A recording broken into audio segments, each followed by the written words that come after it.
Hi, my name is Valerie. I'm Catherine. And I'm Lisa, and we are senior industrial engineering students at Cal Poly, and this is our senior project with Webcor. So these are the topics that will be covered in our video today. Background, problem statement, project scope and objectives, literature review, data collected, deliverables, and future plans. So what is Webcor? Founded in 1971, Webcor is a commercial construction contractor headquartered in San Francisco, serving construction projects all throughout California, making them one of the largest builders in California. Paramount Builder Supply is a branch off of Webcor, and they supply the necessary tools for all Webcor projects and its workers. Paramount's warehouse, in which all the tools are stored, is located in Oakland, California. This is where tools are being shipped from and returned to at the completion of each project.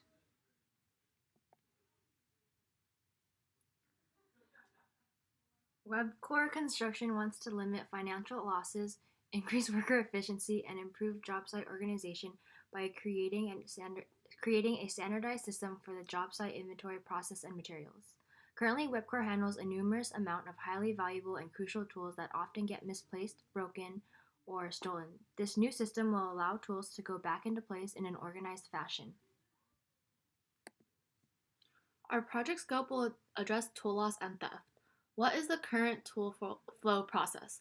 What are the main reasons tools are not being returned into gang boxes at the end of each day? What are the main causes and patterns of theft?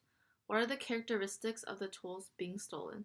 Our objective is to figure out a way to create an efficient solution that all the workers will follow, as well as analyze the pros and cons of each solution. This is a picture of a gang box. These are the toolboxes that Webcor currently uses to store all the necessary tools for each construction project. These come in a variety of sizes based upon the tools that are needed to be stored.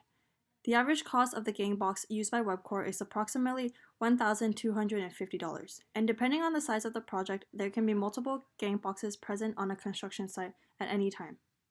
The number of tools that can be stored within each gang box is determined by the warehouse manager, the supervisor of the project, and the scope of the project. After visiting the warehouse and the project site, we were able to assess the current tool organization and system. On the left picture, we can see that currently there is no standardized way that tools are returned into the gang box after use. The gang boxes are not locked during working hours. Workers have complete access to each gang box, which allows them to grab any tool without the notification of a supervisor. This allows workers to not be accountable and liable for the return of tools. Also, certain types of gang boxes have locks that can be more easily broken into than others. Thieves can then continuously damage the locks until it breaks and the gang box opens. With no security or surveillance in place, they are broken into during off hours.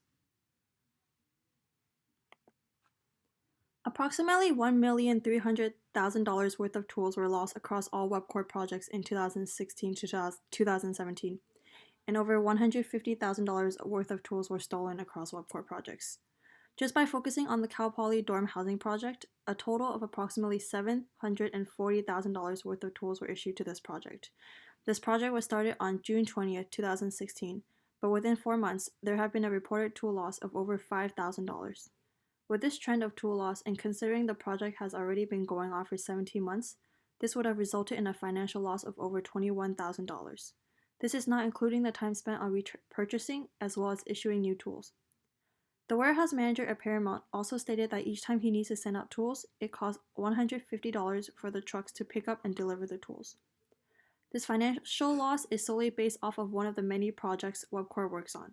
If this trend continues across even 10 of Webcor's current projects, it can result in the company paying over $200,000 out of pocket for tools that they have already purchased. This Pareto chart shows which projects suffered the most financial losses from tools not being returned, either due to being lost or stolen. Utilizing the 80-20 rule, we identified the top 20% of projects that were causing 80% of losses in 2016.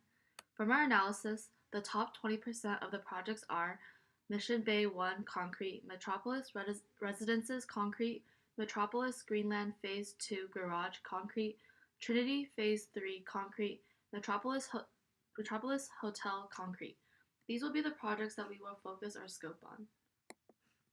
Our current literature reviews have consisted of material pertaining to the implementation of using signs designed to evoke the psychology of being watched, reducing theft, the label effect, which is personally labeling an item effectively reduced overall vandalism and theft from unattended equipment, implementation of an RFID tracking system on 2 construction sites on 50 tools showed a 94% accuracy with a 10-second read and a 98% accuracy with a 25-second read, and the use of the Toyota Production System tool of standardized work as an effective way for process improvement.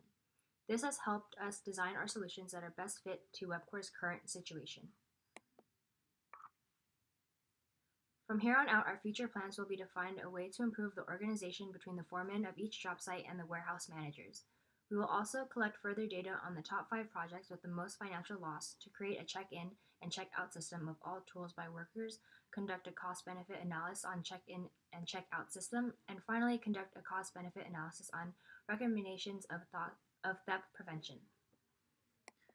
Thank you for listening to our presentation, and we hope to hear any feedback you may have.